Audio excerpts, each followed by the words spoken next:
It's a blowout. 8th inning, 10-3. Bases are loaded for Verlander, who waits out a 3-0 pitch. He swings, and it's a high fly ball. Deep center field. It is gone. Home run.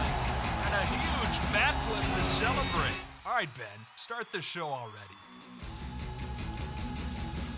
What is up, everybody? Welcome into another episode of Flippin Bats, presented by Mattress Firm, who has their own beautiful locker here on our set. What another great episode we have. Tensions are running high across Major League Baseball. We're coming down the stretch. We got the playoff race heating up. We got drama in the dugouts. We got it all, and we're going to talk all about it. Off the top, we're going to round the bases, and then we got our guest joining us, Mike Yastrzemski of the San Francisco Giants, an absolute legend joining us on this episode. So I am pumped to get to that in a little while. And then, of course, this week in Shohei Ohtani news, my favorite segment, then the Twitter poll that you guys participated in. And then I got a fun segment at the end. Look, things are heating up. Playoff picture's starting to shape up. We kind of know how things are going to shape up, but really, what has happened here is some of the trades have really impacted us down the stretch and really impacted some teams. So what I wanted to do is get to some of the most impactful trades, the top 5 most impactful trades that we saw at the trade deadline. So we'll get to that in a little while. But right off the top, rounding the bases, first up, we got to talk about these playoff races. All of them, every single one. The National League, the American League, the NL East. It is insane. It's insane. Let's start with the American League. The American League wildcard race. Most of these divisions are wrapped up in the American League. You're going to have the Astros win the West. You're going to have the White Sox win the Central. You're going to have the Rays win the East. They're all wrapped up. But what is not wrapped up is the American League wildcard race. It's a 3-team race. Red Sox, Yankees, Blue Jays. Those 3 teams, all from the AL East, are right there neck and neck. I know the A's and the Mariners are both actually fairly close, but these 3 teams from the AL East are just beating up on each other. So here's where we stand right now. The Red Sox playing well again, holding that 1 spot down, a game and a half up on the number 2 team. The number 2 team is the Blue Jays, who are holding down that number 2 wildcard spot right now, with the New York Yankees 1/2 of a game behind them. 0.5 games right on their heels. So that's what the AL wildcard picture looks like. So right now what we have is the A's and the Mariners playing each other out in the West Coast. We're not really talking about these teams. The A's are 2 games back of the Blue Jays. The Mariners are 3 games back. Do I think either one of those is going to get there? No. Is it a chance? Yes. It is very much so a chance. So Red Sox, Blue Jays, Yankees, all neck and neck. And they're all playing each other soon. The Yankees and the Red Sox at the end of this week have a 3-game set. Their last of the season.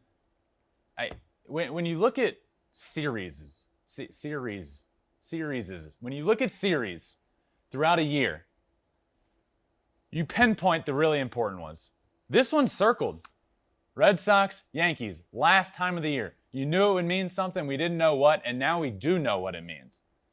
It's all coming down to this. If the Red Sox sweep the Yankees are done. Done. They're not going to make the playoffs. And vice versa, really. I think if the Yankees can go and sweep the Red Sox are probably done. That's how important, that's how much this series matters. It's a big swing series. The Blue Jays are in the midst of playing the Rays. I have no idea what's going to happen in this division. I had my prediction. A few weeks ago, I did it right here on this show. Who's going to be in the playoffs? I said Yankees, Blue Jays. I'm going to stick with that. I'm going to stick with the Yankees and the Blue Jays. I feel better about the Blue Jays than I do the Yankees, but that's what I'm going to stick with. But that race is heating up onto the National League. Oh, what are we gonna talk about with the Cardinals? Nobody's really talking about how hot they have gotten. The Cardinals have won 9 games in a row, propelled themselves from, they had like a 7% chance of making the playoffs, and now they have an 85% chance of making the playoffs. They're 3 games up on anybody. So when you look at the National League wildcard picture, the number 1 spot is wrapped up. It's either going to be the Giants or the Dodgers. Whoever does not win the NL West will be the number 1 seed by far. Both those teams are going to win over 100 games. But the number 2 spot, it was looking like the Padres for a while. And then, you know what? It was, oh my God, the Reds, they came out of nowhere. And now it's, oh my God, the Cardinals, they came out of nowhere. So the NL wild card, I think it's going to come down to the last few days as well. Both of these races seem really, really exciting. So you have the Cardinals 3 games up on the Reds and the Padres 1 game behind the Reds. So the Reds 3 games back, the Padres 4 games back. So keep an eye out on the NL West race as well. And then these 2 teams aren't really fighting for a wild card spot, but the NL East, got to talk about it. The Braves and Phillies right there. The Braves had a huge lead. That lead is gone. It's now 3 games or less. The Phillies are right on their heels. So these wild card spots, look, I have no idea. I have no idea how it's going to shape out, but all of them are super exciting. The races are heating up. It's really dramatic. I love drama. So coming down the stretch, we have 2 weeks left. 2 weeks left. And things are really heating up, which is awesome. But speaking of teams that are heating up, that have been hot for months now, we got to talk about the Milwaukee Brewers and just how incredible they are. I mean incredible. When we talk about elite teams, the Brewers need to be in that conversation. And I just feel like because it's Milwaukee, they don't get the love they deserve from a lot of people. But I'm tired of that. This team is better than they're a top 3 team in the league. I've had them a top 3 team in my power rankings the last few weeks.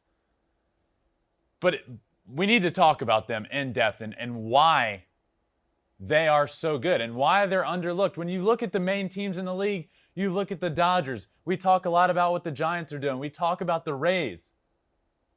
We got to talk about the Brewers.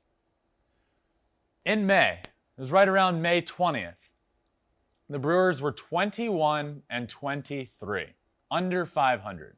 They made a trade that nobody really saw coming with the Tampa Bay Rays. You don't trade with the Rays. You always lose. They didn't lose it.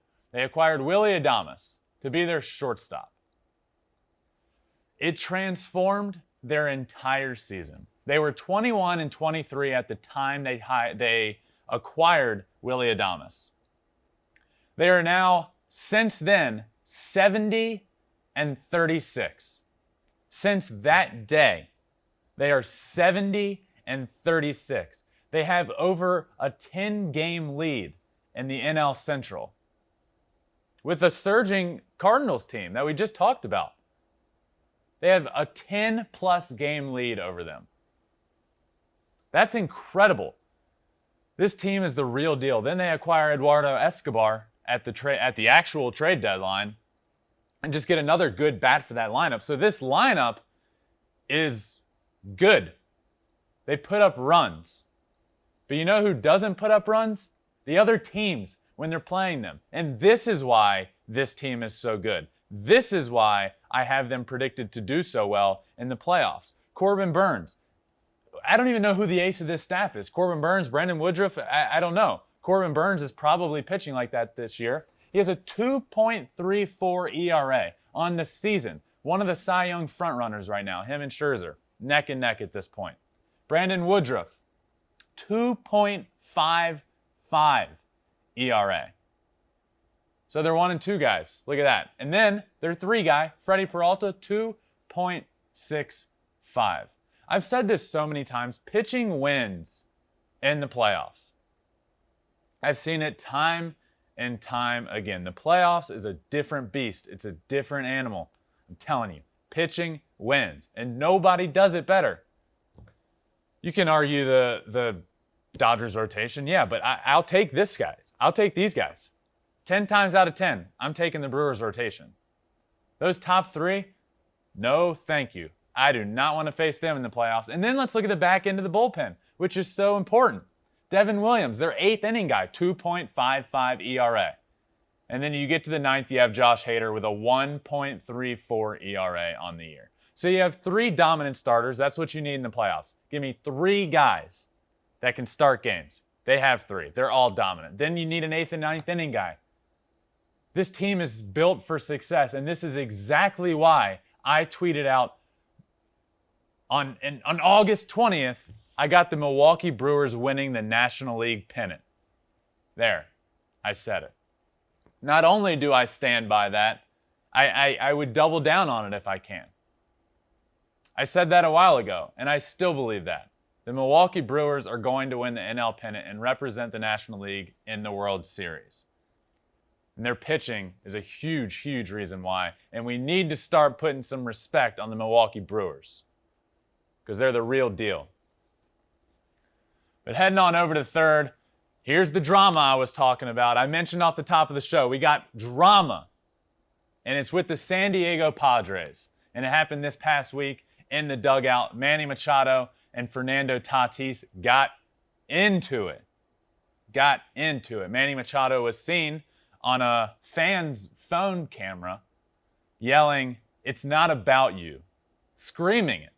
It's not about you. Throwing a few expletives in there. It's not effing about you. Over and over and over. So here's a little context. The Padres, scuffling. I mean, scuffling. At the beginning of August, so just a month and a half ago, the Padres were 3.5 games behind the Dodgers, and they were 6.5 games up on the Cardinals. Well within, the grasp of the wild card was well within their reach. Fast forward to this week, where the implosion has happened over the last month and a half. Where they were 3.5 behind the Dodgers, they're now 20.5 games behind them. 20.5. And 4 games behind the Cardinals for that wild card spot. Things have gone off the rails. And it happened again this week. And it happened in the dugout. And now things are really off the rails. So Tatis, early in the game, Fernando Tatis, an NL MVP favorite, young guy, obviously, at the plate, strikes out, disagrees with the call, disagrees with the umpire. Wasn't happy. Starts arguing. Really gets into it. Gets in a position to potentially get thrown out. His manager, Jace Tingler, comes out to argue for him, ends up getting thrown out, protecting his guy. Manny Machado, when he gets back in the dugout, goes off on him. It's not about you. We're in the middle of a playoff race. We aren't playing well. We need you. Why are you about to get ejected? What are you doing? What are you doing? This isn't about you. It's about the team. That's what that argument is about. And look, I totally agree with Manny Machado here. Somebody needs to step up and be a leader. Somebody. Because what Tatis did, I love Fernando Tatis, but he's very young. He's becoming the face of baseball, but he needs to realize that it's not about him. Sure, you disagree with the call. The team needs you. Manny Machado became that guy. Out in the open. For everybody to see. Now, let me state one thing. This became a huge, huge, huge deal. I don't think it is. This happens so often. I can't tell you how many times when I was playing that people would confront each other, hold each other accountable. Oftentimes it happens in a locker room. Oftentimes that's where it happens. But this didn't. This needed to happen in the moment. It needed to happen right then and there, and that's why Machado did it, and I think he did the right thing. But this happens all the time. People holding their teammates accountable in a clubhouse, in a dugout. I love what I saw here out of Manny Machado. It might be too little too late for the Padres, but I love what I saw out of him. That was leadership. That was reining a guy in and saying, hey, this isn't about you. But what a total collapse for the Padres. If they do not make the playoffs, I know this is year 2 for Jace Tingler, and I know he's had 2 winning seasons. If they don't make the playoffs, this is a fiasco. And I think I could see him gone. I really could.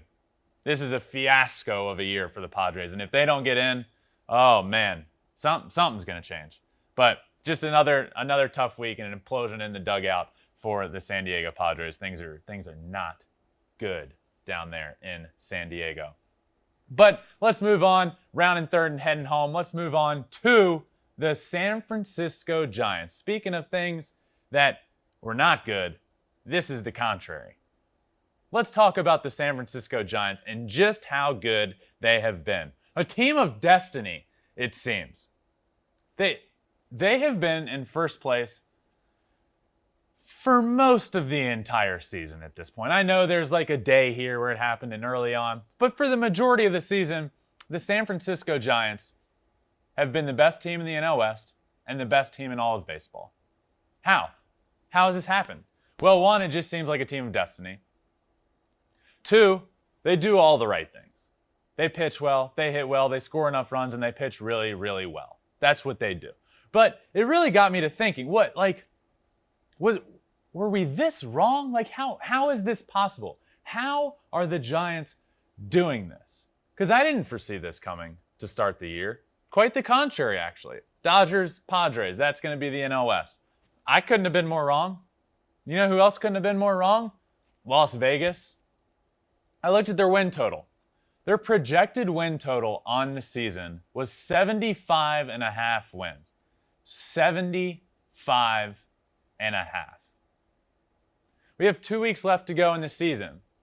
They're going to reach 100 wins this week. It's going to happen this week. I mean, I don't even, this win total is so far off. And I looked at some other teams. Who was around them? The Arizona Diamondbacks, their projected win total, 75.5. Well, Vegas, Las Vegas, who isn't wrong often. There's a lot of big buildings in Vegas that they didn't build with their own money. They built with everybody else being wrong.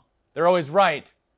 Had the Giants and the Diamondbacks being even teams, having the same win total this year.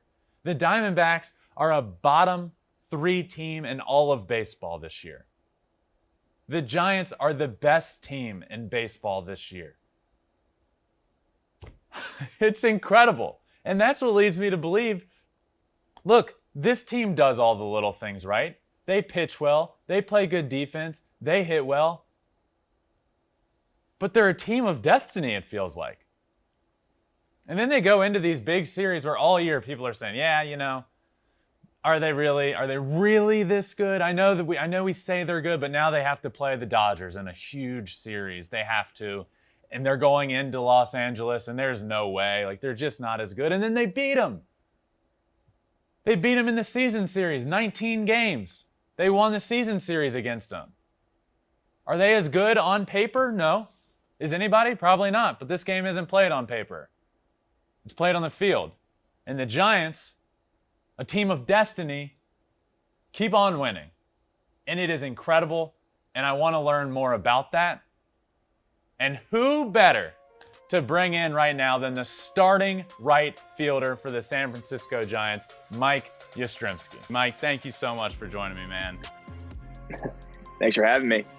Of course, one thing we do with all our guests right off the top, there's a leaderboard, some trivia, some career questions, and some trivia. Nick Castellanos is at the top. And Trey Mancini, a former teammate of yours, is actually close to the top as well. So you ready for this? You got 60 seconds. All right. All right, let's do it. Who is your first career home run off of? Andrew Kashner. First career hit against? I believe it was Luke Weaver. Yep. First career Maybe. Strikeout against? Was it Clark? Yeah. Could've Where'd been you Taylor- bat in Taylor your Clark? MLB? Your first MLB at bat, where'd you bat in the order? 7. What was your jersey number for your debut? 5. Who batted behind you in your MLB debut? Steven Duggar. No. Where was your first away game? That was Miami. Yep. Who were the 2 starting pitchers in your MLB debut? Oh man, I don't know who pitched for us, but it was Taylor Clark and Jeff Samardzija. I don't know. Longest career hitting streak. How many games was it? Oh God, 1. Probably I'll go with 7. No, your time's up. It was 9. You also said Steven Duggar so confidently that I was like, wait, was it Steven Duggar hitting behind you? Oh man. So you missed that Who was one. it? Who was hitting behind me? It was Brandon Crawford. And See, that just doesn't make sense. And Andrew Suarez was the starting pitcher for you guys in Oh, the debut. yep. Yeah. So, Man. all right. Mike, I have to ask you, this Giants team this year, what is it, man? Like, Vegas had you guys predicted at 75.5 wins coming into this year. You're going to hopefully get to 100 wins this week. What is it about this team in a nutshell why are you so good? Well, I think the first thing is we have players on our team. We have all-star caliber players that are playing like all-stars. We have a group of veterans who, people counted out. They said they were kind of heading the end of their career, and we've seen that that's not the case. And number one, I think this is great for baseball because the way that the game's been working lately is it's get the young talent and get these new guys into the game and kind of create all this new buzz around the game. Well, how about the guys that they already know and love continue to produce and play well instead of trying to get these guys out of the game and end their careers and saying they're too old, they've done it for too long. Well, we're seeing that's not the case. Yeah. Like, these guys are still so good and potential Hall of Famers for a reason. Secondly, I think it's just we have so much fun. It's such an unselfish group. Nobody cares about their stats, where they're hitting, how much playing time they get. It's all about we want to win, and just kind of we don't have that chip on our shoulder like we want to prove people wrong, but you can get that feeling around us that we're there to win a baseball game, and that's it. Coming into this season in spring training, be honest with me, did you expect this? Did you see this happening? No, I don't think anybody can say that when you go into a season. Even with the best team on paper in the world, you're not going to be like, oh, I expect to win 100 games because the league's so talented. The league is so good. It's such a long season that anything can happen where guys get hurt. You don't know how they're going to respond. And that's another thing that we've done incredibly is that we've had these guys that have come up from the minors that we've traded for that, whatever situation has arose, the person who's come in has stepped up, and it's been so fun to watch. And it's really been just an awesome team to be a part of. How much of this is Gabe Kapler? Because I feel like he was kind of written off when he goes to Philly. He took over a team that had some talent, and it just didn't go well. And he was so analytical at the time, and it was, you know what? He's not a fit here. See ya. He goes to San Francisco, and he's now taking over there, and it seems perfect. How much of this success is due to him? A lot. He's also the type of manager that you feel how much he truly cares about the team and each individual player, where you're not just a name and a number on a sheet of paper where he looks at it and he says, oh, okay, this is the right move. This is how it goes. He'll sit down and talk to you and, ask you how you're feeling, ask you, where you're at mentally, trying to figure out if you understand your role on the team. And if you don't and you have questions, he's super approachable. And those types of things that make you feel like you're a part of something special. And when you have somebody who's in a leadership role and they let you know upfront, very honest, then you can buy into your role. And that makes everything a lot easier, a lot more fun.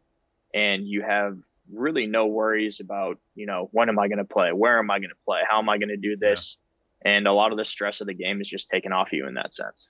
And you said something that I feel like we push more and more towards sometimes, and it feels like oftentimes baseball players are viewed as numbers on a piece of paper. Certainly by owners when it comes time for new contracts. Certainly a lot of teams it looks that way.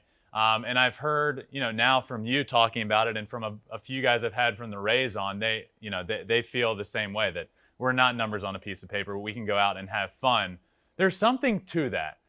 There's something to not being numbers on a piece of paper and feeling like you can be yourself and not have to worry. And I feel like that's not always the case, right? Yeah, I don't think it's necessarily been the case for a lot of sports, because if you think about running an organization, it's probably really hard to say like, yeah, I'm going to uproot this human being's life and transition them to some other state or, like some other city. And like, you probably have to put yourself in a really tough mental situation to uproot someone and to do that. So I'm sure that from either a managerial aspect of that. Like, that's hard to do. So I think it's really impressive when somebody steps in and says that I understand the human side of this and the EQ side of it, and trying to say, let's make people feel comfortable. Let's make them feel happy and see if they can perform even better than we thought they could. Yeah, that's it's not always the case. That's pretty cool to hear. How much was the trade deadline getting Chris Bryant? How important was it to you guys? Because honestly, since the beginning of the year, you guys have been, in my opinion, the best team in baseball. And it just seems like from the outside, Chris Bryant was the perfect fit. How much has that addition at the trade deadline meant for you guys?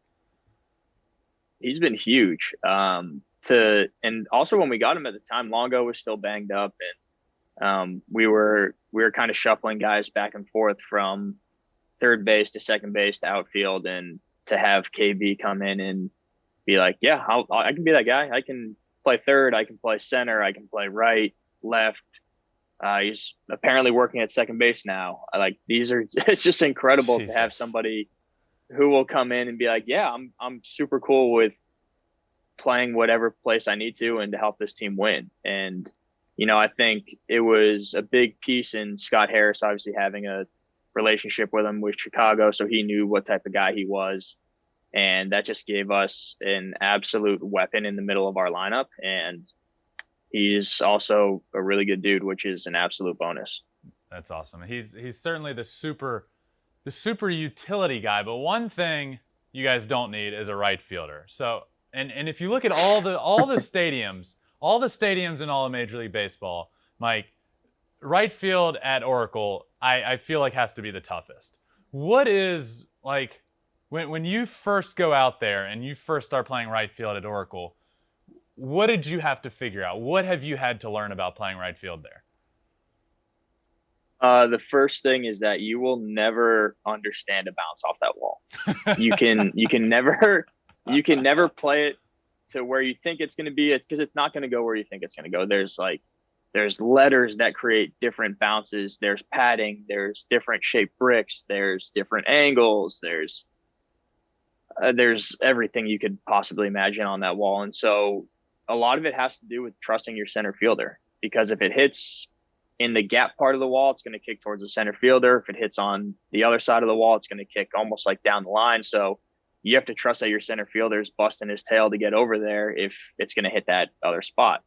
And so then the other possibility is if a guy hits a line drive hard enough off the top of it, the second baseman might be picking it up because you're too close to the wall in order to get the kick. Like, there's just it's so chaotic. And then you bring the wind into it.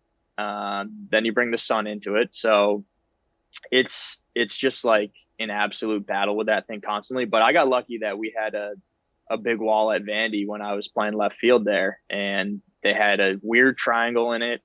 It was like 30 feet tall, yeah. Awkwardly shaped. And so I had a little bit of practice, and I guess some people say there's like a little bit of playing awkward walls in my blood. So I think that that might help too. How much time have you spent in that outfield pregame just banging balls off the wall, trying to figure it out? I gave up on trying to figure it out probably the middle of last year when we had no fans in the stands, and it was like really easy to go out and not kind of have to worry about anything other than getting your work in, because you don't have to worry about like hitting a fan with a ball by accident or being yelled at and all this stuff. So I think it was halfway through the year where I was like, man, you can't learn everything about this wall. You just have to kind of accept it for what it is and be ready for anything. And that's the way that you play that wall, is you're just ready for anything to happen because it can. That's great. All right, so we established the super utility guy. I want to ask you about the alpha of the team, and this came up the other day. Brandon Belt, wearing the C on his chest, post-game says, yeah, I'm the alpha of the team. I needed it. Is this true? Obviously, it was a joking thing, but would you say Brandon Belt is the alpha male of the San Francisco Giants?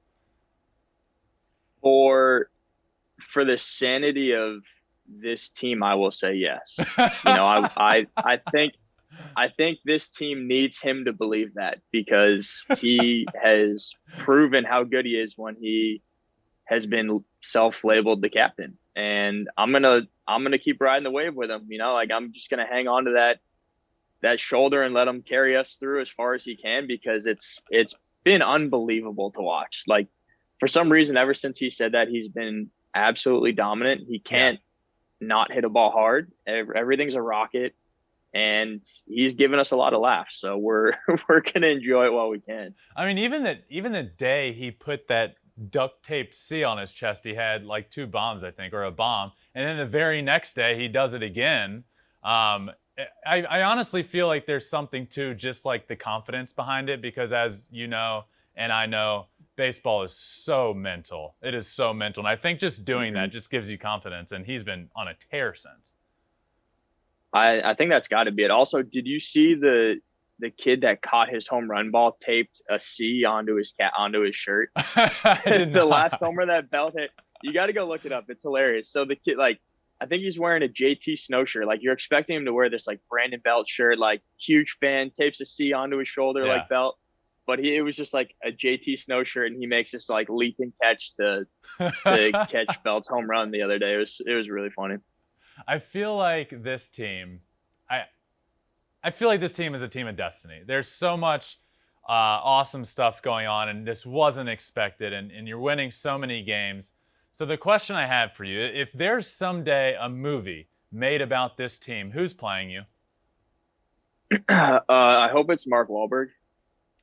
I hope that movie gets made early enough before he kind of leaves his prime of his career, and that'd be super cool. But yeah, that's one of those things that I always say, like, there's 2 people in my life that I would fanboy up about and like completely panic and not know what to say. And it's Tom Brady and Mark Wahlberg. That's it. And I would just be like, hey, nice to meet you. Yeah. Just one of those like panic moments.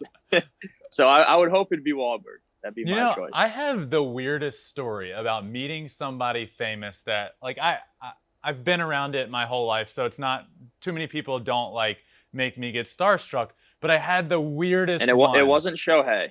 It wasn't Shohei, because I practiced for hours on how I was going to shake his hand, and it went fine. But so I'm a huge Cowboys fan just because of my dad, and I guess just I was at the Super Bowl years ago when it was in Houston, and Jerry Jones and the Cowboys were like a big part of. They had like this pregame thing. And I got to meet Jerry Jones. Dude, I don't know what happened to me. I'm not like as a Cowboys fan, I think the guy's been detrimental over the last however long. But I went up to him and I said, Jerry Jones, it's nice to meet you. I'm a big fan of the Cowboys. Thanks for everything. I'm like, thanks for everything. They haven't done shit since I've been a Cowboys fan, since I was born. What am I thanking him for? You just completely panicked. I just panicked and said, thanks for everything. I'm like, oh, God. What did I even say? So, you just inflated the ego. You inflated the captain is what you did. Just inflated the captain of the Death Star down there. Speaking of this team, the rivalry the Dodgers-Giants is one of the best rivalries in baseball history. But for years there, it's taken a back seat. It feels like from the outside, it's back now. On the inside, does it feel like that? I think it does, but I also think that rivalries are so different on field versus off field, because on field, you can't control what the other team does at any given moment. And so to be so focused on like the rivalry and to constantly see like, all right, what'd the Dodgers do today? What'd the Dodgers do today? Right. What happened? Or it's like, that would be so exhausting to be having to try to worry about that. Also trying to hit 100-mile-an-hour fastball when you step up to the plate that day. So it's like, I can only do so many things at once. And I think that's how most of it goes in the clubhouse is, sure, after the game's done, we'll take a look and see where everything fell that day. But it's not this like die hard, everything focuses on it, because then we wouldn't be able to do our jobs. But it's fun for the fans. I think it's been amazing, and obviously the energy that we get in those games is completely different. When we have that huge crowd and everybody's going nuts, and it feels like a playoff game every time we play them, regardless of what year it is. It's really cool to be a part of. Yeah. What makes this team so clutch, do you think? you look on paper, especially before the season, you look on paper, and the Dodgers are the best team in the world, maybe even the best team we've seen on paper in a long time. And now you guys have won the season series against them. You're done playing them. It just feels like this team is super clutch, just gets it done at the right time. Is there like a clutch factor to this team? Like, what makes you guys so clutch? I think everybody's willing to do their part, and we have so many guys in the lineup that we trust and that we believe can get it done. So there's no pressure when you're up in that situation. It's not like, man, I have to get this done or it's over. It's like, all right, hey, just have a good at bat, move it on to the next guy because he'll get it done. So there's a ton of stress that gets taken off, and all that pressure seems to just kind of go away, and you don't even notice those moments. You don't even have like a big moment feel. You don't get those jitters. It's like, hey, just put together a good at bat, work a walk, get a hit, whatever, just get it to that next guy so they can do the big moment. Yeah.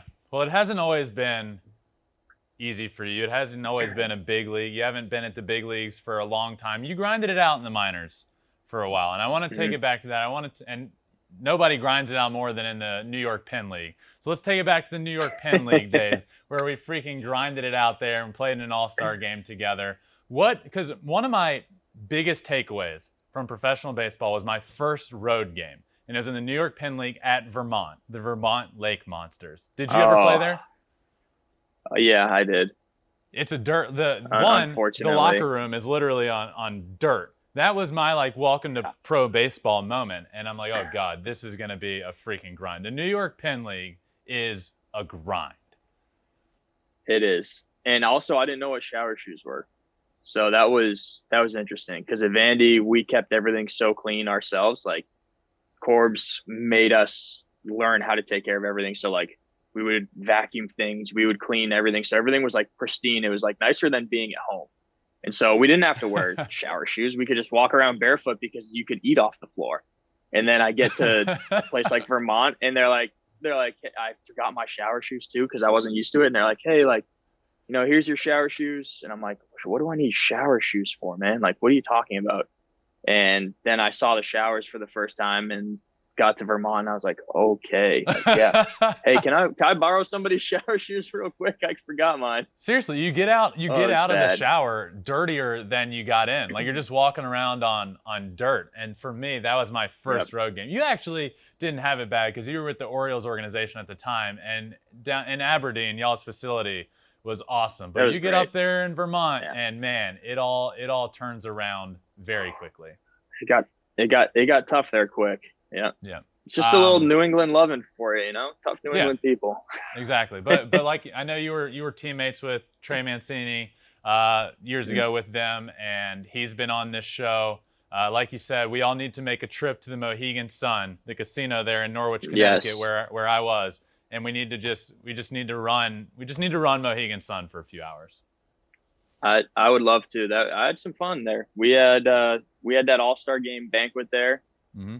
And I think there was probably 3 or 4 of us that were hanging out. That's where I learned to play craps, So I've got a special place for the Mohegan Sun casino in my heart, just a lot of love for it. All right.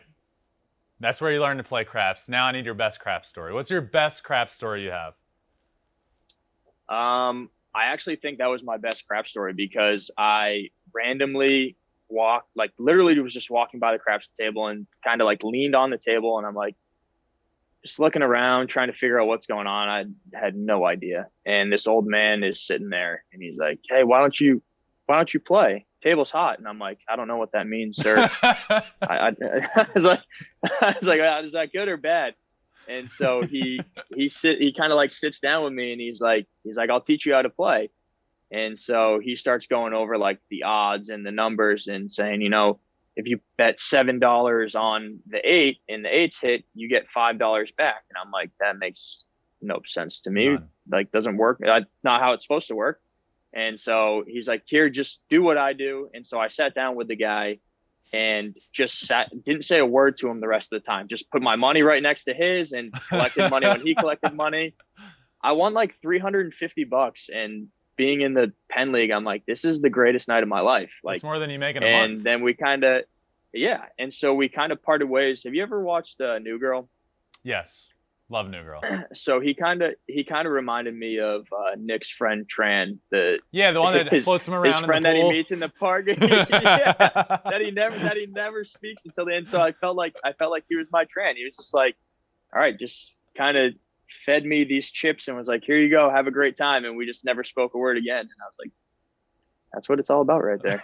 All right, so you didn't debut until you were 28, I believe. So you have you spend a lot of time in the minor leagues, as did I. And I ask everyone this question because baseball is very unique in that everyone experiences the minor league and everyone has stories from along the way.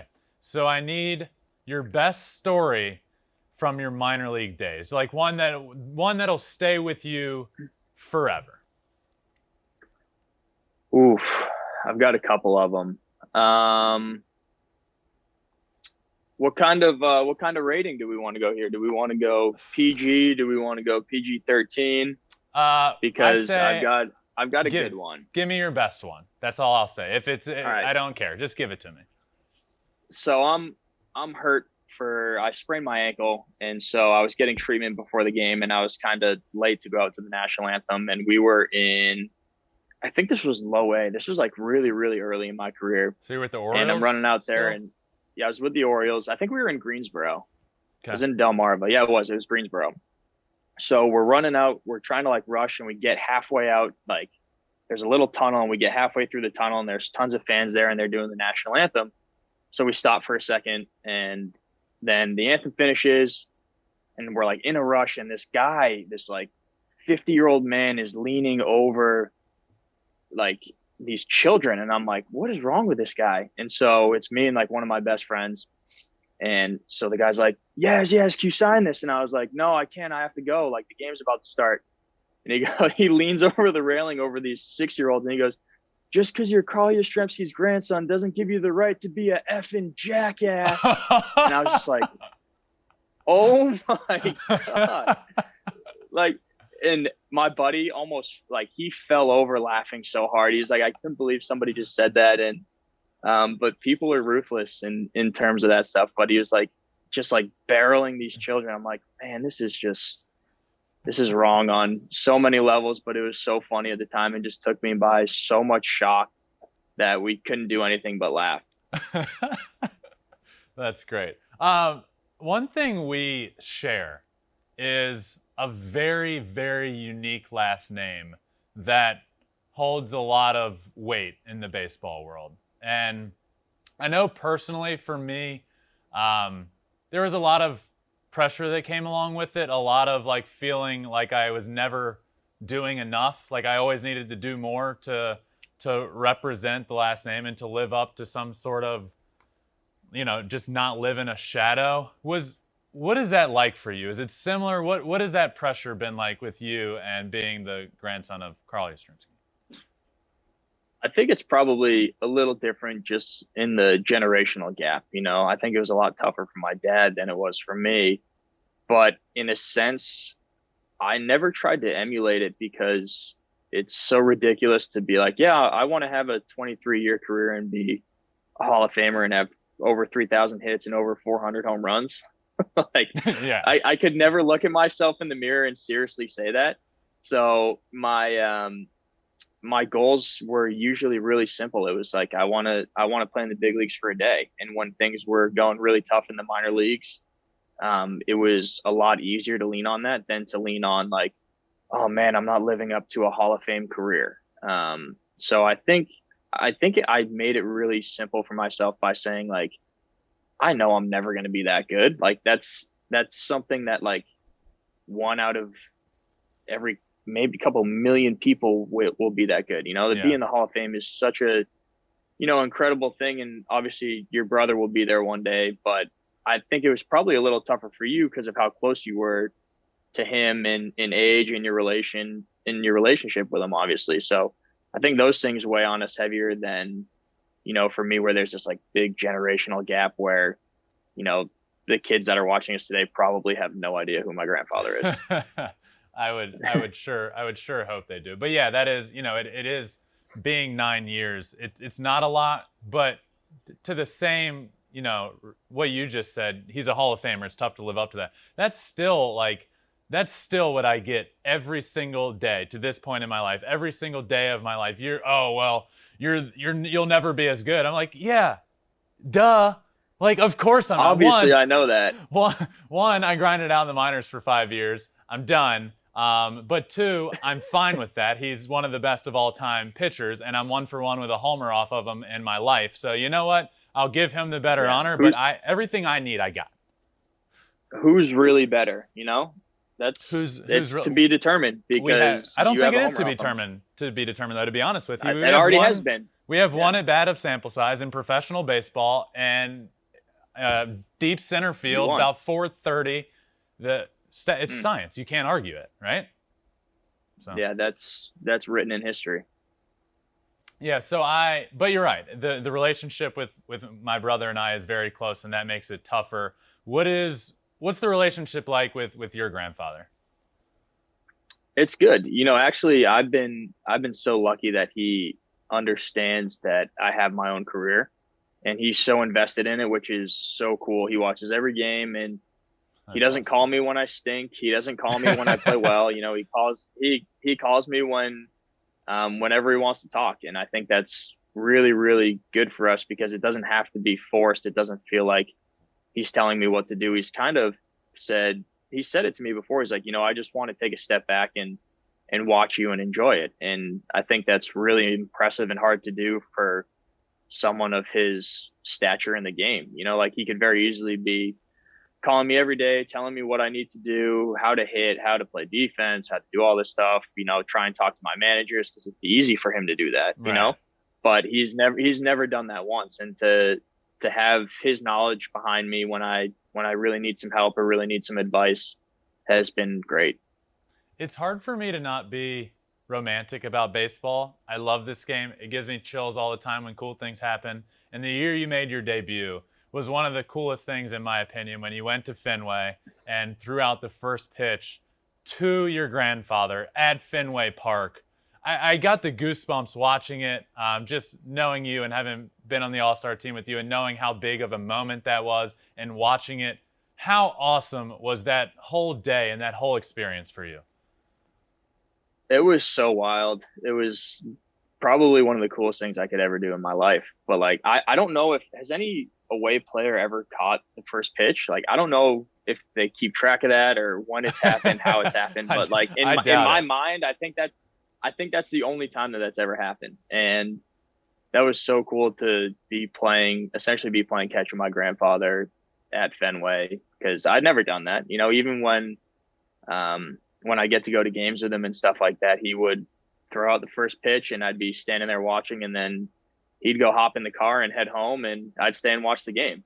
So we never had that type of moment before, and that was special. And I feel like I knew more people in the stands than I didn't, which was the craziest thing. It's like I'd look up and I'd see somebody I knew from high school or somebody I knew from middle school. So it was just the coolest experience, and so grateful that I got to have it, and couldn't believe it happened in my first season, which was crazy. Right? That makes it so cool. So you were, yeah. I mean, how often do you guys play at Fenway? Once every few years? Once every 6 years. Yeah. So, I mean, it was the writing on the wall. It was just one of those beautiful things right. in baseball that not to compare the two, because it's two totally different things, but Mike Piazza's home run after 9/11 was just meant to happen. And you playing at Fenway in your first year, one of every 6 years, to be able to, have that first pitch experience with your grandfather. It was meant to happen. I can't agree with you more. I think it was meant to happen, and I'm super grateful for it. I know you said that you didn't feel, and he's really helped you not feel a certain amount of pressure with this, but I know it has been a cool thing for you, and I want to talk about this. You've had a good career. Your rookie year last year was arguably an all-star type season. Obviously, there was a lot at play there with COVID that we didn't have an all-star game. You've been really good in your career, and you've created your own name for yourself. And it's cool for me to be able to say that, because I know how much that means for me to be able to create my own name, and I want to know what it means to you. you've created, in my opinion, you are Mike Yastrzemski, outfielder for the San Francisco Giants. And when you first came up, you were Mike Yastrzemski, grandson of Carl. And not that you're not anymore, that means any less, but you've created your own name. And to me, it's pretty cool, and I'm pumped for you. How much does that mean to you? It means a lot. I mean, it's really hard to be able to go out and create that one. That is such a big storyline. And, I think that it's been a storyline my whole life, and it's been something that I embraced and accepted. It was something that I never tried to run and hide from, because we don't get to choose our names. We don't get to choose our families that we're born into, and being able to accept those things and enjoy whatever comes with them is a really good thing for us to do. And so that's what I always did. But, to hear people say that and to feel that love from the baseball community, from writers who have said the same thing, it's been really special to feel like I truly made something out of my career, even if it were to end sooner than I'd ever wanted to. It's cool to feel that and to feel accomplished. And now we can set our sights further and try and just help a team win a World Series, right? Yeah, man. Trust me, I get it, and it's really awesome. So I'm pumped for you, and it's really cool to see that. All right, I ask everybody the same 3 questions. All right, 3 career moment sort of questions. The first one would be, what was your welcome to the big leagues sort of moment that happened to you? Probably before I ran out on the field the first time, it was Captain Brandon Belt. He's trying to lighten the mood, and we're literally about to run out on the field, and he goes, "Hey, kid." And I'm like 2 years younger than him. He's like, "Don't screw anything up." And I'm like, oh man, like that just, I was like, all right, don't screw anything up. Here we go. That's all I was thinking about, like running out on the field. It's like, all right, this is great. All right. So having the anxiety of that was just like ridiculous. Yeah, rightfully so. But you're also a 28-year-old rookie, but you are a rookie. So it's like, hey, kid. And it's like, dude, we're like the same age. Exactly. Yeah, that's the best part. Next is, what is your favorite best play that you have made to date on a baseball field, offensively or defensively? Man, that's tough, actually. I would say probably my homer at Fenway was just a moment I can't beat. Even though it wasn't really significant in the game or a significant, wasn't a walk-off, wasn't a diving catch to save the game. It was that homer at Fenway with so much family and friends around, and that was super special. That's awesome. For this last one, I need you to put yourself in the shoes. You're commissioner of Major League Baseball for one day. Yep. What is one rule that you would take out or put in for the betterment of the game of baseball? Now, these rules have been all over the place, from no universal DH to we need dogs in the clubhouse at all times, therapy dogs. So they can be all over the place. So I need a good one from you. What is one rule as commissioner you would take out or put in? Mandatory Thursday off days every day. Every Thursday you got to have an off day. I got to get my golf in. I think that's fair. One day a week. We know when it's coming every time. There's no hesitation. There's no worrying about what's gonna. And you can't put a rain game on there. Like you can't take the off day away and right. Put If it gets rained out Wednesday, it doesn't work like that. You can't push it. No, can't take it later into the season. You get that Thursday off. I like that. How's the golf? Can't be Monday because all the clubs are closed on Monday, so it can't be Monday. I'd like to make it Monday, but the golf game's okay. It struggles a little bit during the season, but we'll get right back to it in November, and we'll be all set. All right. So before I let you go, you mentioned before we started a book about Shohei Ohtani. What is this about? Tell me about it. No, I met you, had your Shohei shirt on, and I said you could leave it on so we could bring up that I got him in the book. I happened to hit a homer off him this year, and it was actually one of my memorable moments in the big leagues. That was super cool because he is very easily made himself the face of baseball. it's incredible to watch him, see what he's doing, and to be able to perform such an elite level on both sides. And I hit a homer off him this year, and for some reason I had this joy in me where it was like, damn, I hit a homer off that guy. That's so cool. And just felt great about it. All right, so I got it, and you're going to love this. You hit a home run off of Shohei Ohtani. You mentioned earlier your two people you got to meet, Mark Wahlberg, Tom Brady. Shohei Ohtani, who you just hit a home run off of, was just named Time 100 Most Influential People of the Year with Tom Brady. So there's that connection. Ooh. So now I feel like you're sort of like, I feel like you could be on that list. I feel like, in my opinion, you're one of the Time 100 Most Influential People of 2021 with Shohei and Tom Brady. Just because of that homer. I'm so locked in. I agree with you wholeheartedly. I'm going to ride that out. I'm going to go tell Belt that I'm on the 100 Most Influential People by Time Magazine, not him. But seriously, talk a little bit about Shohei Ohtani this year. I talk, obviously you've seen a lot about it, how much I talk about it, but I feel like it's warranted, right? It's not hype. Like, that's real. It's so real, and everybody wants his autograph when we go there. Everybody wants to see him or meet him or take a picture or whatever. But I want him to start signing his name in Japanese more. Have you seen his Japanese signature? I have. I have seen it. But I didn't know it is a work of art. It's like beautiful. And it's just one of those things that I need to get it next time I go over there. That was a mistake of mine, but he's just changed the game. I think he's made it so fun. Obviously with him being from Japan, I think he's made it more international, and I think that people are paying attention to the game that haven't because of him. And that's probably a lot to bear as a human being, and you almost feel bad that he may have to feel like he has to live up to that. I hope he doesn't, but it's really cool to see what he's doing and to see the recognition that he's getting for all of his hard work. You need that autograph in Japanese. You need to. That would be that is story, but that's going to be really cool someday. And you got it. Do you have your home run ball off him? You got to get that back too. I don't. I know that'd be cool, but it's not one of those things that I like. I don't want it on a bat or a ball. I want it on a white linen sheet where I could just hang it up on my wall, because it's that beautiful. And I'm just going to give you one more thing to love Shohei about that. His autograph is a piece of art. I just got this recently when I went to an Angels game, and they gave me a Shohei Ohtani blanket, something they gave away a while ago. So you know what? I could give that to you, and you could get his autograph on a big, gigantic blanket.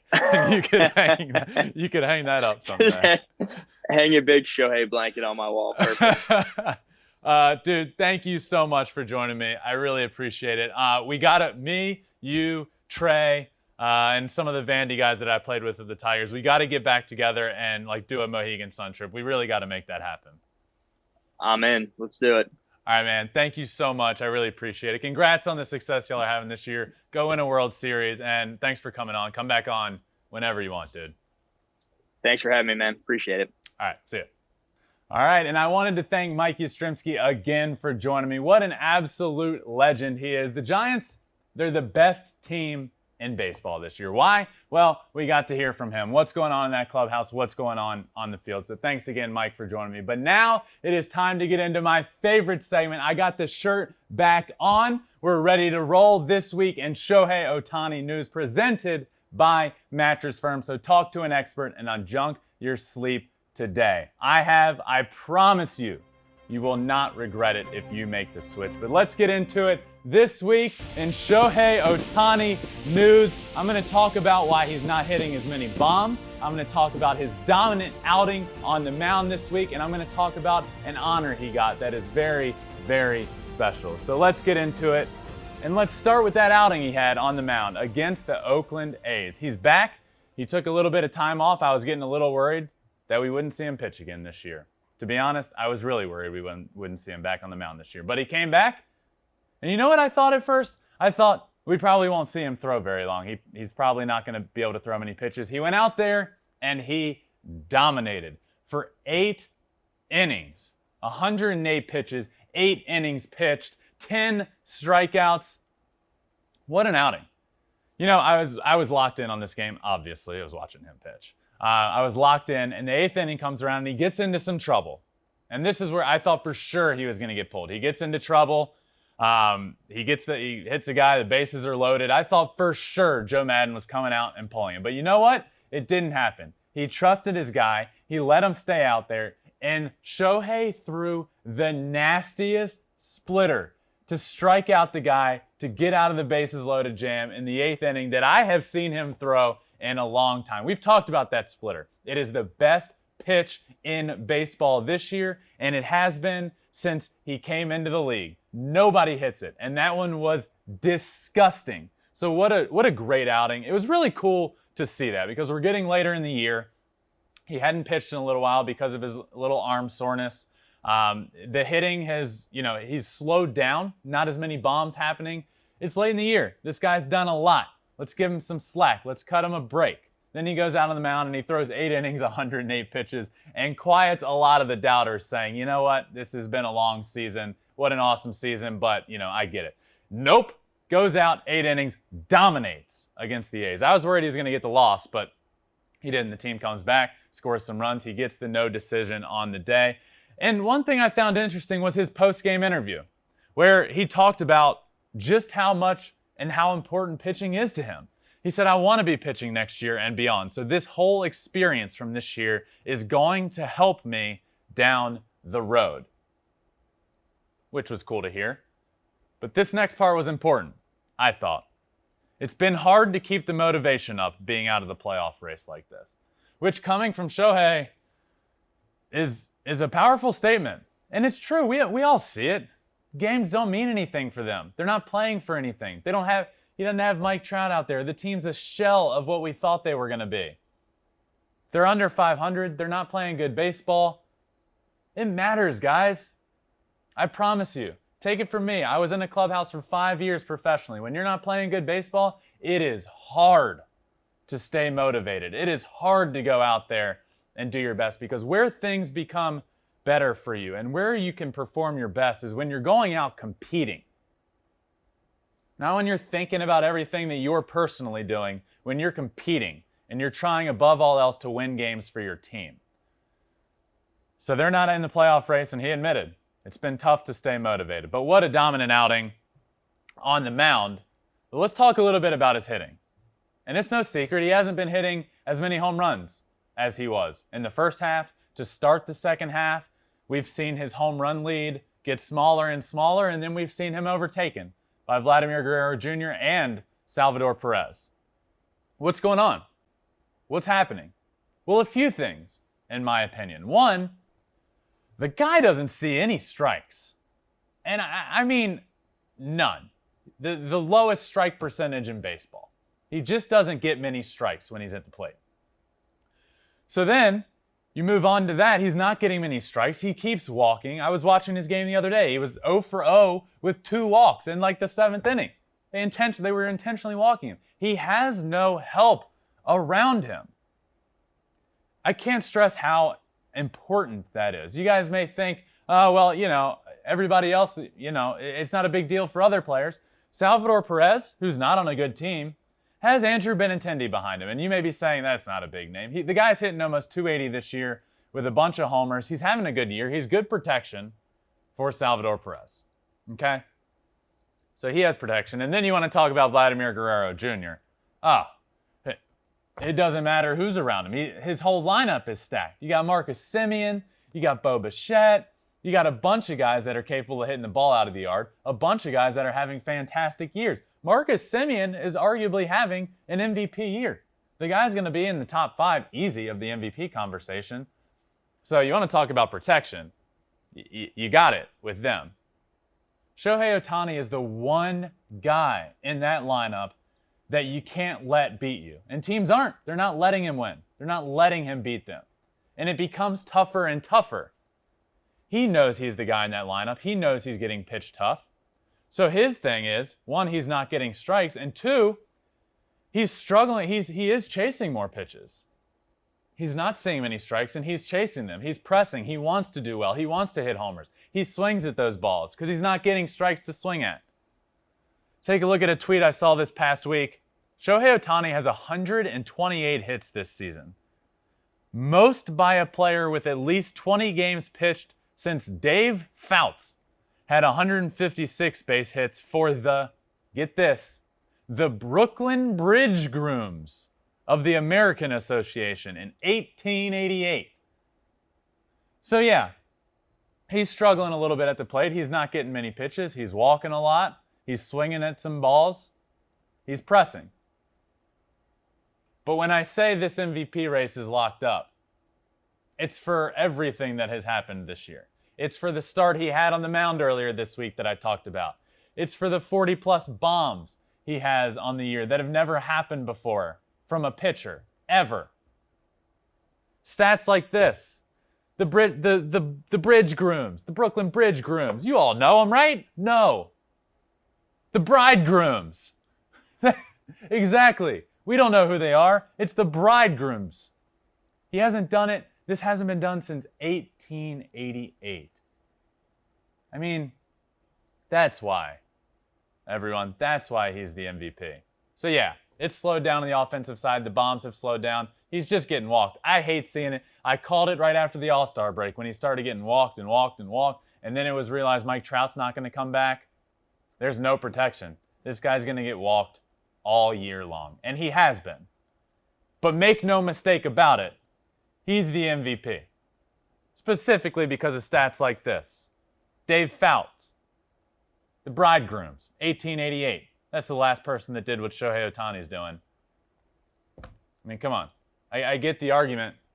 Yeah, Vlad could win the Triple Crown. The last Triple Crown in Major League Baseball was in 2012. This has never been done. Let's talk about the pitching. 8 innings. We just forget when we look at, we like to just compare the offensive seasons. We forget what's going on the pitching side, and it is absolutely incredible. He has transformed the game of baseball. He has changed the game of baseball for the better. He has done so much for the sport, and he has done so much to bring a different culture to baseball. He's done so much for the world, which leads me to this honor that he was given last week. And when I say honor, I truly mean an honor. Shohei Ohtani was named the Time 100, one of the 100 most influential people in the world. This past week. He's on the list with Prince Harry and Meghan Markle. He's on a list with Britney Spears, with Naomi Osaka. With Tom Brady's on this list. But there's no baseball players. It's just him. Because what he's doing is so special. I've been talking about it all year, but people like to compare offensive numbers. No. This is way bigger than that. This is way more important than that. He is doing so much for the game of baseball. He is doing things that have never been done before. He's having a great offensive year. He's having a great year pitching. He's having a great year in more ways than one. And being named one of the Time 100 most influential people in the world for 2021 is just one of the many, many titles he's going to rack up this year.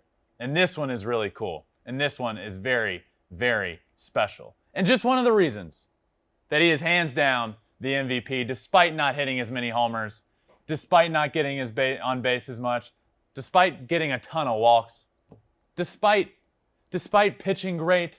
This is why. All of these reasons combined is why Shohei Ohtani is the MVP. And that does it for this week in Shohei Ohtani news. Let's get into the Twitter poll that has a little bit to do with Shohei Ohtani. We asked you guys at Flippin Bats Pod on Twitter this week. So if you do not follow at Flippin Bats Pod, please do it. You can be involved in the poll that we talk about on the show, and you can be involved in this show. This week's question, who's going to finish the season with the most home runs? Who's it going to be? We gave you 3 options: Vladimir Guerrero Jr., Salvador Perez, Shohei Ohtani. I guess there were 4 options. Someone else.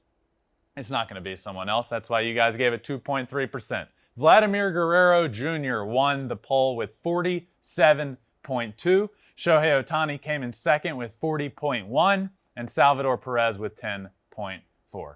Look, for Shohei to win this, it's going to be miraculous. He's just not getting pitched to. That's a huge reason for it. But I don't want to diminish what Vladimir Guerrero Jr. is doing by any means. We need to talk about it, and I totally agree that he's going to finish this season with the most home runs. It is special what this guy is doing at 22 years old. He got me to thinking, like, this was something I was thinking about the other day, just sitting there watching the game. Do we think Vladimir Guerrero Jr. is going to have a better career than his dad? Maybe that can be a future question. So follow Flippin Bats Pod on Twitter. All right, so we talked about it off the top. We're heading down the stretch. Things are getting intense. Playoff picture shaping up. So what I wanted to do is get into some of the trade deadline impactful trades that we saw. So it got me to thinking. I'm going to bring my producer Conrad out here, and I'm going to name the top 5 most impactful trades that I believe happened this season. So Conrad? All right, man. Let's start number 5. Jorge Soler.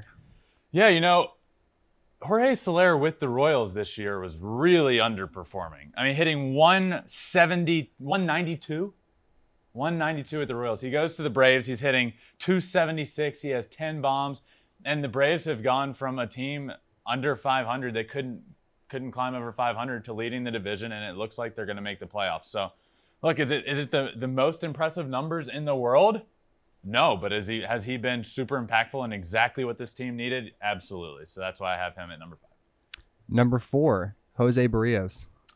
Yeah, I love what he's brought to this Blue Jays team. I always believed in this team. Their offense is their offense. It's one of the best in baseball. But what they needed was pitching. Behind Robbie Ray, friend of the podcast, nothing. Future Cy Young winner. Nothing really. Nothing behind him.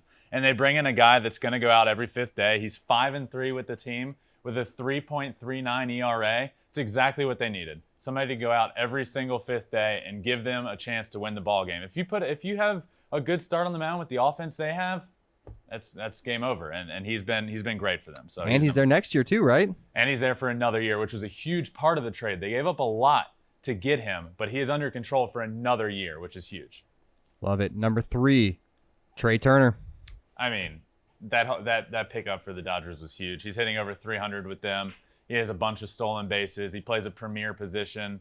What a great pickup. This team is going to be really good down the stretch and in the playoffs. Yep. Number 2, that man Chris Bryant. Yeah, I love this pickup. He's hitting over 280 with the Giants. He's got 7 bombs for them. But when I look back now at the trade deadline and look at what team needed something, this was the perfect fit. Chris Bryant grew up a Giants fan. He just seems like a Giant. Chris Bryant the Giant. Chris Bryant. Is Chris Bryant going to be on the Giants next year? Yeah, I think he is forever. Oh. I think Chris Bryant is there to stay. And you put him in the lineup, he hits almost 290 with 7 bombs. They needed just that jolt of offense in the middle of that lineup, and he has been exactly that. And this team is the best team in baseball. All right, which comes to number 1, Max Scherzer. Yeah, this has been nothing short of incredible.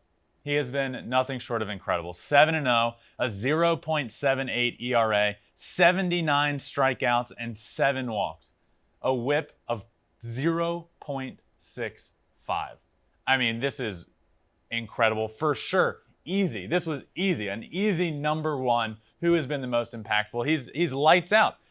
He is lights out. He hasn't lost, and he's giving up less than a run per 9 innings. That is insane. It is the best, most impactful trade of this season. And in my opinion, this is one of the most impactful trades of all time, Conrad. I really believe that. And that kind of got me to thinking who are some of the most impactful trades of all time. I wanted to do this season, and Max's numbers got me to thinking, man, this is up there all time. So I did just that. I thought of who were some of the 5 most impactful trades of all time. So I gave you those as well.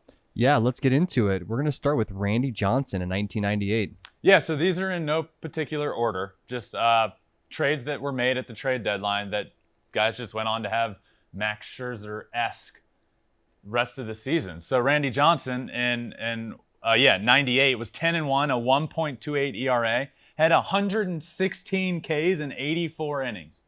He made 11 starts for the Astros after that trade. He gave up 12 runs and 11 starts. I mean, great. Just great. Yeah, he ended up winning quite a few Cy Youngs after that year, too. Yeah, he wasn't a bad pitcher. Next up, we're going to go to CC Sabathia, 2008. Yeah, when I think about most impactful trades, this is like, for me, this is one of the ones that comes to mind. Like people don't think of CC as a Brewer. They see the Indians and Yankees. Yep. You don't think about that one playoff race. He went to the Brewers and he was incredible. He threw 130 innings in 83 days. He was there for 83 days and threw 130 innings. 7 complete games. 3 of them were complete game shutouts. What? That is mind-blowing. A 1.65 ERA with the Brewers. 7 complete games, and 3 of them were shutouts. Just incredible. Yeah, he was tremendous. 2008, Manny Ramirez. Yeah. So I've always known Manny Ramirez, in my opinion, is one of the best right-handed hitters of all time. Yeah. You look at the numbers. But what ended up happening with him his last few days in Boston was it wasn't pretty. You know, he had this weird injury thing going on. It was Manny being Manny. But then Manny goes to Hollywood, to Mannywood, as it was dubbed, as the Dodgers are going into the playoffs. What did he do? He hit .396 in 53 games. .396. Pretty good. Not bad. Pretty good. And then they go into the playoffs. He hits .520 in the playoffs. Are you kidding me? .520. So Manny Ramirez comes over in 2008 and he just tears the cover off the ball. 17 bombs in those 53 games, hit almost 400. I mean, nobody's been more impactful than that on the offensive side. I would argue there was no one better to watch in baseball at that time, too. Manny being Manny was one of my favorite things. Oh, my God, he's one of the best hitters of all time, but you also got a lot more than just you got the off the field and in the monster antics. Watching him play in the outfield, tremendous content. Beautiful. Next up, Aroldis Chapman, 2016. Yeah, this one probably comes to mind for a lot of people. He goes over to the Cubs and just dominates. And I think this one even more so because they went on to win the World Series, and he's such a vital part in that team's history and in that team's postseason run. But he goes over and has a 1.01 ERA, 46 Ks in 26 innings. Dominant at the back end. Yeah. But the reason he's here is because they went on to win the World Series, and he was on the mound that last game. It's just all of those reasons. He couldn't have been more dominant, but they also went on to win the World Series. So you can't get more impactful than that. You dominated, and your team won a World Series because of you, and then you're out. Like, you're in, you pitch great, you win a World Series, you're out. So that's why he's here. Yep, and then you might know this last one, Justin Verlander, 2017. Yes, Justin Verlander. I'm familiar. Yeah. Yeah, look, my brother's season in 2017, I remember it like it was yesterday. I remember that trade happening. I remember that night. It was an emotional night for my family. It was not an easy night. And he had a full no trade clause. So it's kind of like, do we do this or do we not? And he ends up going there. And did pretty well. He did pretty well. He gets there. He has a 1.06 ERA. Now they don't have this anymore, but he was traded not in the July trade deadline, but in the waiver deadline that happens a month later. So he was actually traded at the end of August. He goes 5-0 while he's there, 34 innings pitched, 43 Ks, a 1.06 ERA. Now, the reason I wanted to do all of these was Max Scherzer got me thinking, because he's he's arguably in this conversation. It's been absurd. Max had a 0.65 WHIP with the Dodgers. My brother's in 2017, 0.64. Explain the significance of that. So WHIP is walks and hits in innings pitched. So how many guys are getting on base in an inning? If I'm pitching an inning and I give up 1 hit in the entire inning, my WHIP is 1. 1 person got on base. If I give up a hit and a walk, it's a 2. So walks and hits per inning pitched.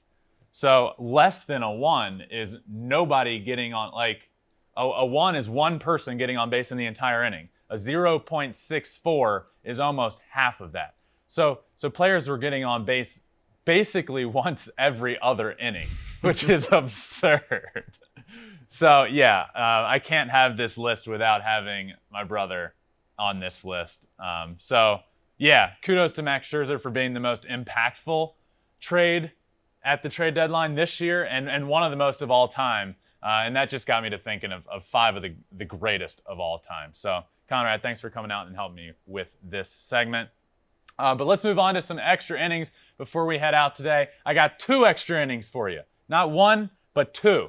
First off is going to be the Houston Astros the other night with the most heads-up play I have seen on a baseball field in a long, long time. I actually haven't seen this done, what happened. So let me set the scene a little for you here. Less than 2 outs, ball hit to the outfield, runner on second and third.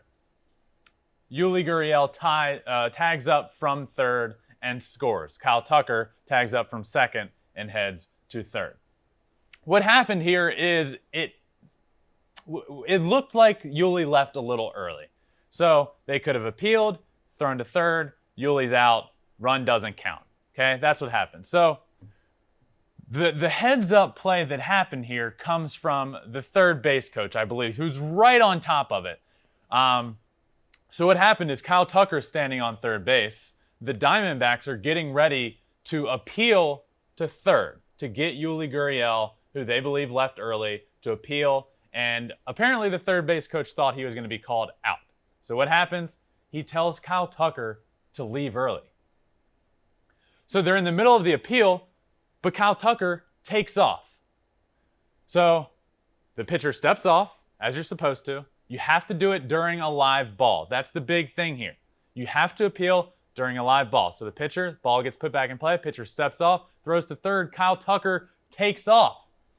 So they run after him. The second they run after him, you can no longer appeal. You cannot appeal that play anymore. So if there is an attempted play after something happens, you can appeal. So Kyle Tucker takes off and then gets in a rundown, and they end up tagging him out, but the run scores. Manager comes out. What happened? How can we not appeal? No, you can't appeal. So what ends up happening here is this is a super heads-up play, and it's almost taking advantage of a rule in Major League Baseball. There's really not much the Diamondbacks could do. There really isn't. Human nature takes over. You go after him. Okay, this guy's taking off to home. I have to get him out. They tag him out. You can't appeal. The only thing that they can do, I heard a lot about this play, but I want to talk before I move on about what you could do as the Diamondbacks, okay? The pitcher should step off and run and go towards Kyle Tucker and basically walk him back to the bag and step on the base and say, and the appeal could happen that way. If Kyle Tucker just stands there, then you throw it to third real quick, get the appeal done, and then you can get Kyle Tucker out. It's a fiasco. The rule's probably going to change. And this was a super, super heads-up play by the Houston Astros, by Kyle Tucker, by the third base coach, who said before this happened to him in the minor leagues, and that's how he knew about it. This happened against him in the minor leagues. So what a cool play. We don't see stuff like this.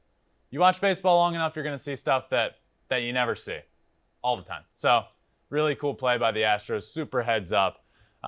Baseball IQ on 100, as I said in my tweet.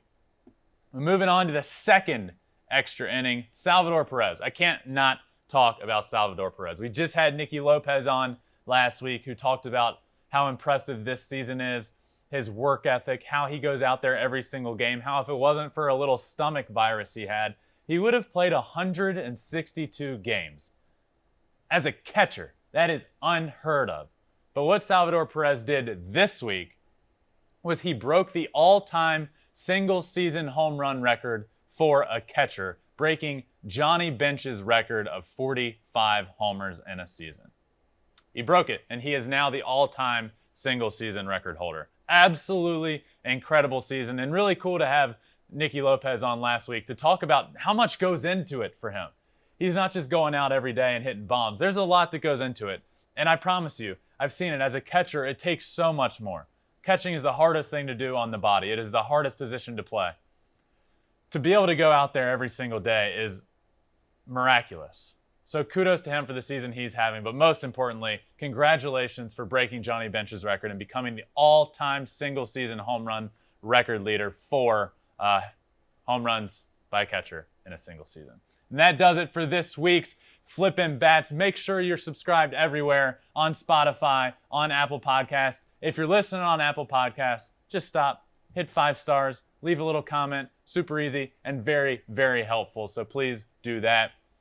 And again, if you're not following on our social medias, Twitter, Flippin' Bats Pod, Instagram, Flippin' Bats Pod, YouTube, Flippin' Bats Pod, where the episode comes out via video. So check all of those out. And I appreciate you all for listening, and see you next time on Flippin' Bats.